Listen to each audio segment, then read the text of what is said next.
I really need some advice. What do I do? Today he shouted at me while standing right next to me and called me a jerk. I woke up, he was feeling sick, so I rang the doctors for him. Bear in mind, I am pretty unwell and have been in the hospital twice with a lot of pain and bleeding, a few miscarriage scares, and just general crappy pregnancy feeling. I then went to the doctors for him at 9 a.m. I hadn't eaten or anything, but I got him a sample kit from the doctors. I feel like I really go out of my way for him, but he has hurt me so much the past few weeks. He will say, "You're pregnant, not disabled." If I breathe heavily up the stairs, if I ask him to help me, if I lie down, I'm so hormonal, I just cry.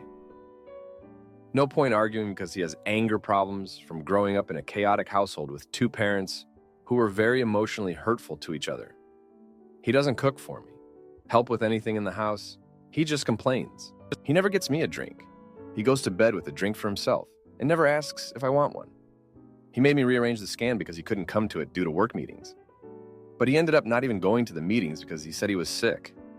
I've looked after him like he was a baby and still get called a jerk, told to grow up if I cry. I'm so helpless, I feel so trapped.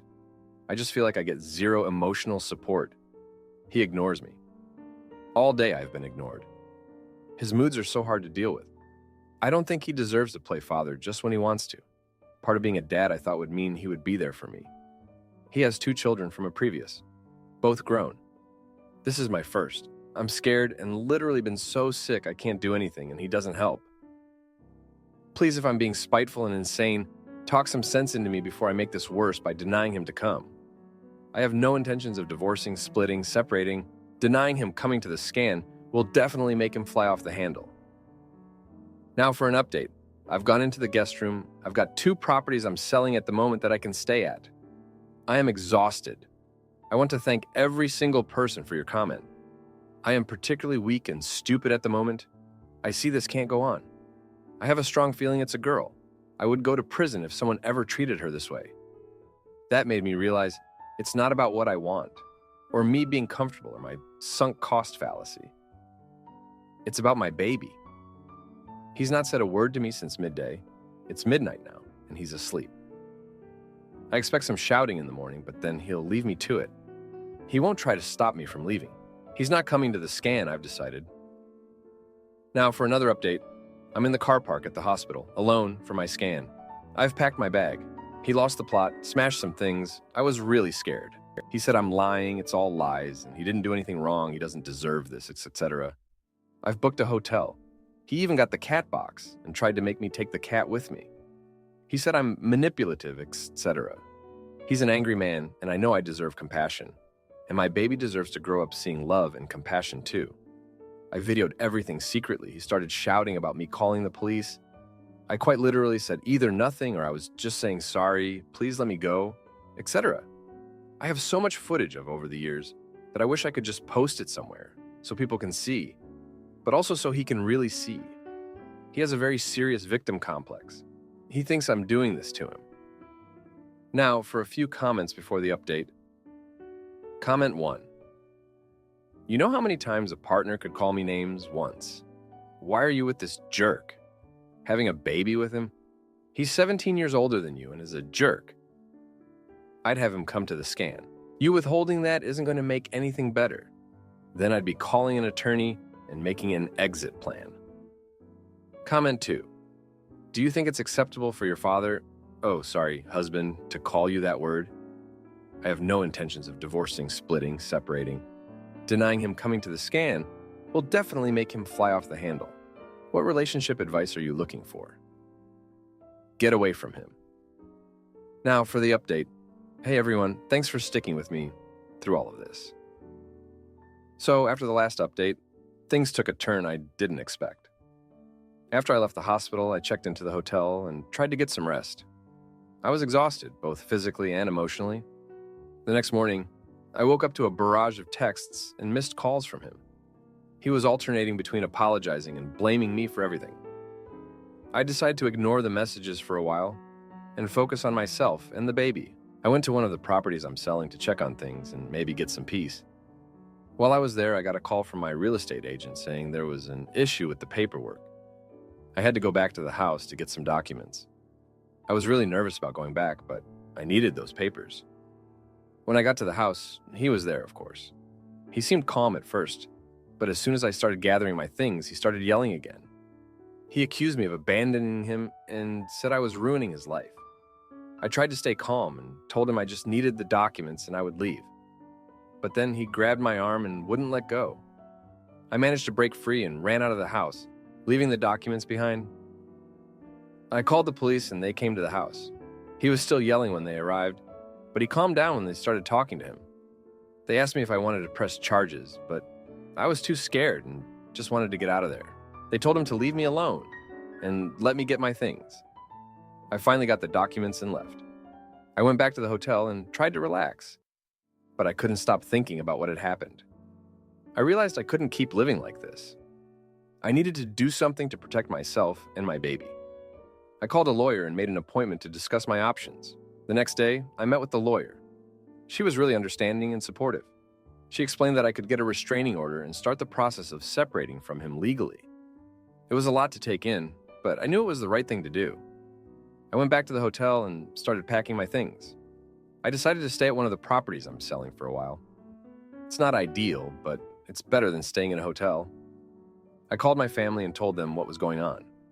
They were really supportive and offered to help in any way they could. The next few days were a blur of packing, moving, and dealing with legal stuff. I got the restraining order and started the process of separating from him. It was really hard, but I knew it was the right thing to do. One night, while I was at the new place, I got a call from his ex-wife. She had heard about what was going on and wanted to talk. We met for coffee the next day, and she told me about her experiences with him. It was really eye-opening. She said he had always been controlling and hurtful, and that she had left him for the same reasons I was leaving. She also told me that his anger issues were worse than I thought, and that he had been in trouble with the law before. Hearing her story made me realize that I wasn't alone, and that I was doing the right thing. It also made me more determined to protect myself and my baby. I decided to go to therapy to help me deal with everything that was happening. In therapy, I started to unpack a lot of the emotions I had been bottling up. I realized that I'd been ignoring a lot of red flags because I wanted to believe that he could change. But the truth was, he wasn't going to change, and I needed to focus on myself and my baby. One day, while I was at the new place, I got a call from the police. They told me that he had been arrested for violating the restraining order. He had been caught trying to break into the house. I was really scared, but also relieved that he was finally facing some consequences for his actions. The next few weeks were really tough. I was dealing with the legal stuff, trying to sell the properties and taking care of myself and the baby. But I was also starting to feel a sense of relief. I was finally taking control of my life and doing what was best for me and my baby.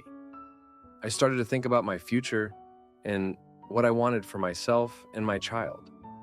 I realized that I wanted to create a safe and loving environment for my baby, and that meant cutting him out of our lives completely.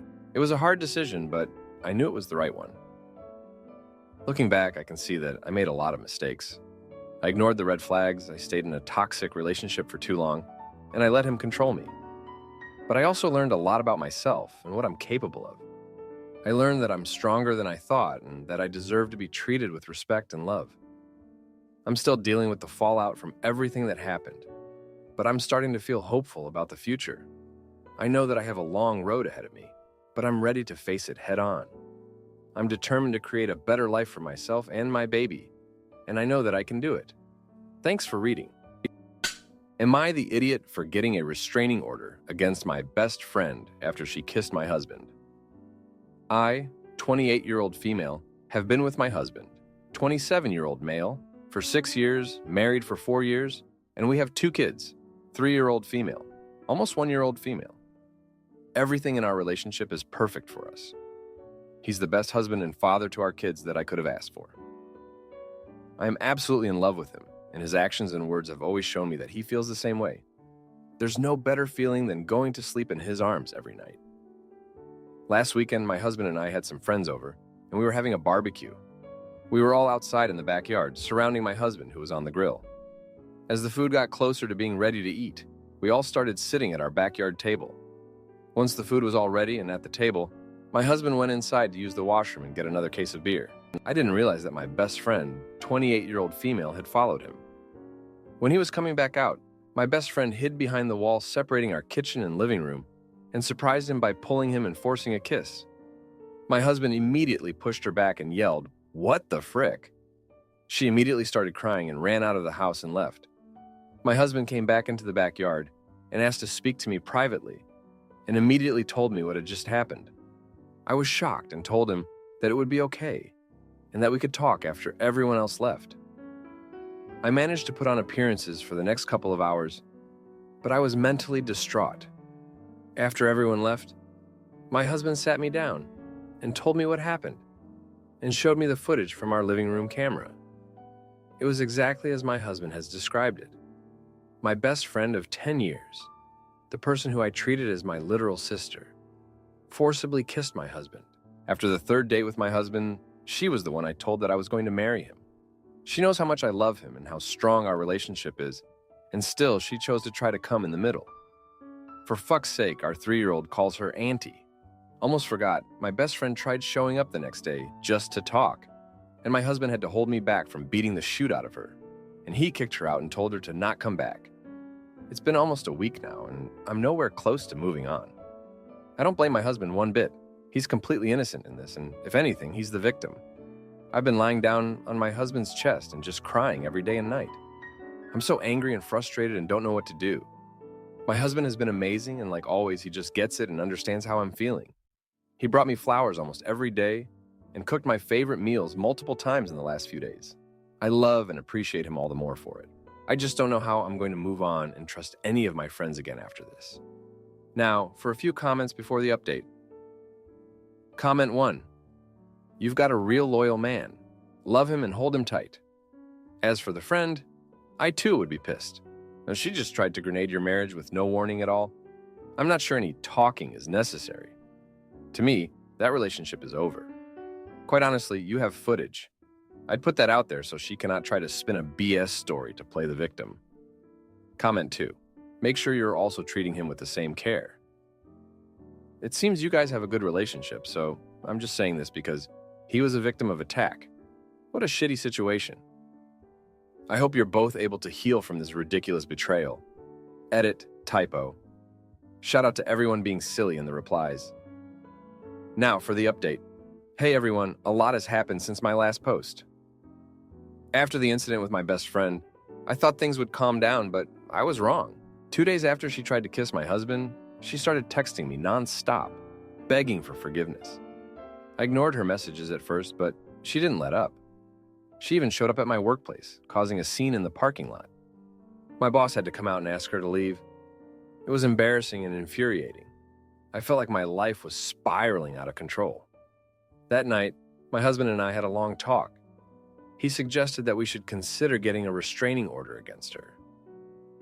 I was hesitant at first because, despite everything, she had been my best friend for a decade. But her behavior was becoming increasingly erratic, and I had to think about the safety of my family. We decided to go ahead with it. The next day, we went to the courthouse to file the paperwork. It was a draining experience, emotionally and mentally. I never thought I'd be in a situation where I'd have to take legal action against someone I once considered family. While we were there, my husband received a call from his boss. He had to leave for an urgent meeting, leaving me to finish the process alone. I felt a pang of anxiety as he left, but I pushed through. Later that evening, my husband came home looking stressed. He told me that his boss had found out about the incident with my friend. Apparently, she had called his workplace, trying to get him fired by making false accusations. Thankfully, his boss didn't believe her, but it added another layer of stress to our already strained lives. My husband was worried about how this could affect his career in the long run. That night, I couldn't sleep. I kept thinking about how everything had gone so wrong so quickly. I felt like I was losing control of my life. My husband tried to comfort me, but I could see the worry in his eyes too. We were both on edge, and it was starting to take a toll on our relationship. The next day, things took a turn for the worse. My husband received a call from his mother, who had heard about the incident from a mutual friend. She was furious and blamed me for bringing such a toxic person into our lives. She even suggested that my husband should take the kids and leave me until I sorted things out. I was devastated. My relationship with my mother-in-law had always been rocky, but this was a new low. My husband defended me, but the damage was done. I felt like I was being attacked from all sides. I couldn't focus at work, and I started making mistakes. My boss noticed and called me into his office. He was understanding, but made it clear that I needed to get my act together. I felt like I was failing in every aspect of my life. That evening, my husband and I had another long talk. He suggested that we should consider moving to a new city to get a fresh start. The idea was tempting, but it also felt like running away. I wasn't sure if I was ready to uproot our lives because of one person's actions, but the more we talked about it, the more it seemed like the best option. We started looking at potential cities, and even found a few houses that we liked. But before we could make any decisions, my best friend showed up at our house again. This time, she was drunk and belligerent.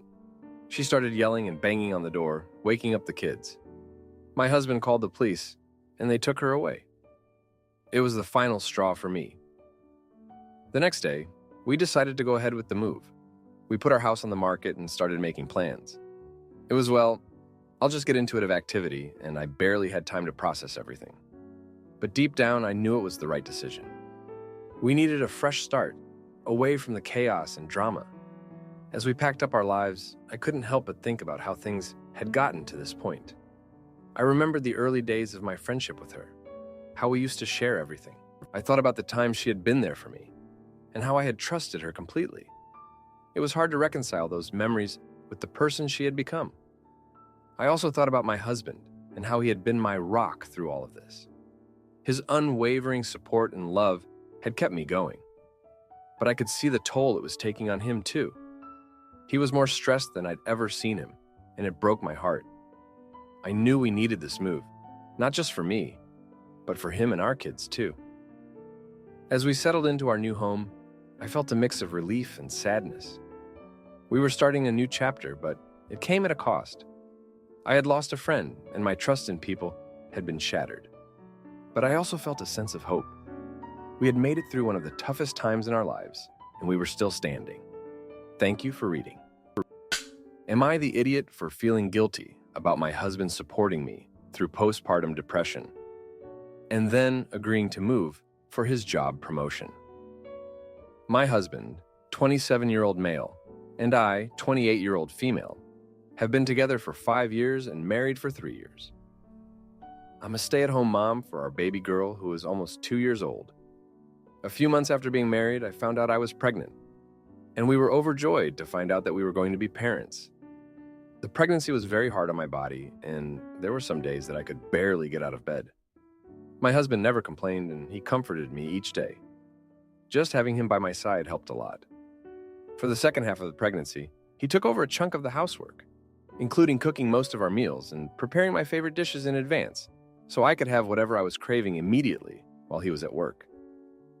I always told my husband how appreciative and thankful I was for him and for everything he was doing. I had some postpartum depression after our baby girl was born, and in the next year, I gained a little over 30 pounds. My husband was again very supportive of me through this and never made me feel unattractive. But my self-confidence and, by extension, our intimacy life were both rapidly declining. He always reassured me and told me he loved me and continued to bring me flowers and such. But he also told me that I needed to control my eating and health. I tried to, but I just couldn't stop myself from eating unhealthy snacks all day. While he was at work, I was in a bad mental state, and I was going into depression, and I didn't even notice it. The one thing I did right was make sure I never neglected our daughter and made sure she was always taken care of. Apart from that, I was falling apart. My husband has always been very fit and has a lean, muscular physique. He installed a high-class home gym in our basement. Soon after I told him that I was pregnant, so he could be at home with me, while still staying consistent with working out and lifting. Out of the blue one day, he asked me to work out with him. I used to exercise regularly before the pregnancy, but hadn't in close to 2 years. My husband had planned out my entire workout and led me through everything. Working out together in the evening after my husband came home from work became our new normal, and he also helped me improve my diet. A year later, I've lost a lot of the fat that I gained, and I feel a lot more confident in myself. Now we can't keep our hands off each other, and our intimate life is the best it's ever been. I was spiraling downward, and my husband single-handedly saved me physically and emotionally. I know I should feel happy and proud for both my husband and myself, but I just feel sad. There's nothing I can do to thank my husband. He manages working a full-time job and an online business, takes care of everything financially, always makes time for me and our daughter, takes care of my physical and emotional needs, and is an amazing father. Despite everything he does for me, I put him in a situation where he had to take full responsibility for my own well-being. I just feel terribly guilty about this whole thing and don't know how to move on. My husband doesn't seem to blame me and just tells me he's proud of me and compliments me for sticking with the lifestyle upgrade. But I feel like I owe him for what I put him through. Now, for a few comments before the update. Comment 1. This seems more like a self-esteem issue. Like, you don't feel worthy of everything your husband does for you. But you are, OP. Everyone deserves to be loved like this. You brought a beautiful baby girl into this world. Relationships are not give and take. Love is not credit earned. You will never be even on the ledger, but you promise to love him with everything you have. And he promises to love you with everything he has. All you can do is stick to that promise and show him love through your actions and words. Comment 2. OP, in 20 years, who knows? Maybe he has an accident and you care for him, or he loses his job and you pick up work to help your family get through. It's teamwork. How wonderful that he was there for you. Enjoy that. Don't feel guilty. You may have the chance to reciprocate, or perhaps to pay it forward while caring for a child or elderly parent. Congratulations on improving and getting back on track. Now, for the update. Hey everyone, a lot has happened since the last post. So, last week my husband came home with some unexpected news. His company is offering him a promotion, but it requires us to move to a different city.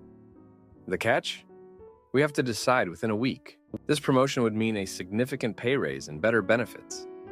But it also means uprooting our lives and starting fresh somewhere new.